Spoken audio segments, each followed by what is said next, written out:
Welcome to Tamil food time. இன்றைக்கி வீடியோவில் millet use பண்ணி ஒரு பொங்கல் எப்படி பண்ணுறதுன்னு பார்க்கலாம். ஃபஸ்ட்டு ப்ரெஷர் குக்கரை ஹீட் பண்ணிவிட்டு அதுக்கு தேவையான தண்ணி ஆட் பண்ணியிருக்கேன்.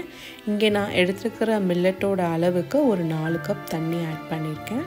3/4 கப் குதிரைவாளியை 3 to 4 hours ஊற வச்சுட்டு நல்லா க்ளீன் பண்ணி அதில் ஆட் பண்ணியிருக்கேன். ஒரு 1/4 கப் பாசிப்பருப்பை அரை மணி நேரம் ஊற வச்சுட்டு அதையும் க்ளீன் பண்ணிவிட்டு இதில் ஆட் பண்ணியிருக்கேன். இப்போ இதுக்கு தேவையான உப்பு ஒரு டீஸ்பூன் வந்து ஆட் பண்ணிவிட்டு ப்ரெஷர் குக்கரை வந்து நம்ம க்ளோஸ் பண்ணி வச்சிடலாம். விசில் பார்த்திங்கன்னா ஒரு 2 விசில் ஹையில் வச்சுட்டு அப்புறம் ஒரு 5 minutes சிம்மில் வச்சுட்டு நம்ம ஆஃப் பண்ணிடலாம்.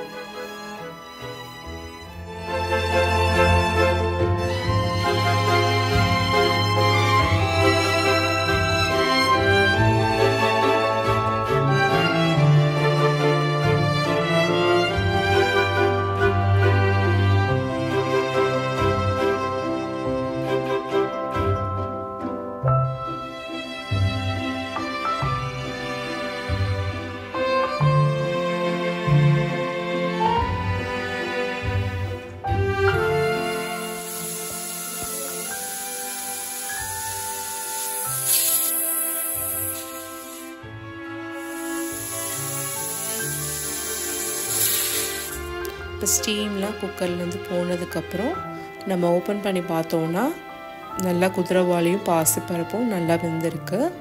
இப்போ இதுக்கு தேவையான தாளிப்பை வந்து நம்ம ஆட் பண்ணிக்கலாம்.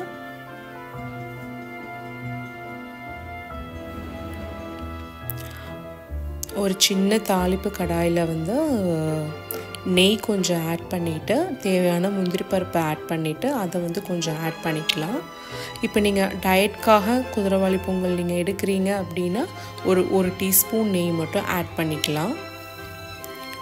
இப்போ நல்லா கேஷ்யூஸ் ரோஸ்ட் ஆனதுக்கப்புறம் அதை அந்த பொங்கலில் வந்து நம்ம சேர்த்துக்கலாம்.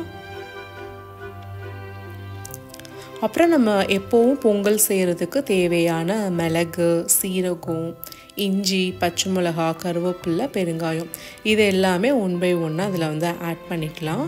மிளகு வந்து 1 டீஸ்பூன் ஆட் பண்ணியிருக்கேன். சீரகம் ஒரு டீஸ்பூன் ஆட் பண்ணியிருக்கேன்.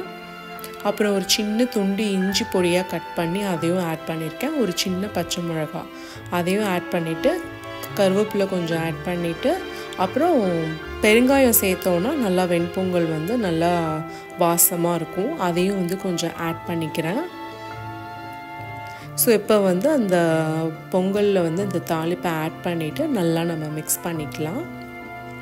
இப்போ இதை வந்து நம்ம நல்லா நிறையா காய்கறி போட்டு ஒரு வெஜிடபிள் சாம்பார், தேங்காய் சட்னி இதோடு வச்சு சர்வ் பண்ணோன்னா ரொம்ப டேஸ்ட்டாக இருக்கும். ஸோ இப்போ இந்த மில்லட் வந்து குதிரைவாளி பொங்கல் வந்து நம்ம ட்ரை பண்ணியிருக்கோம்.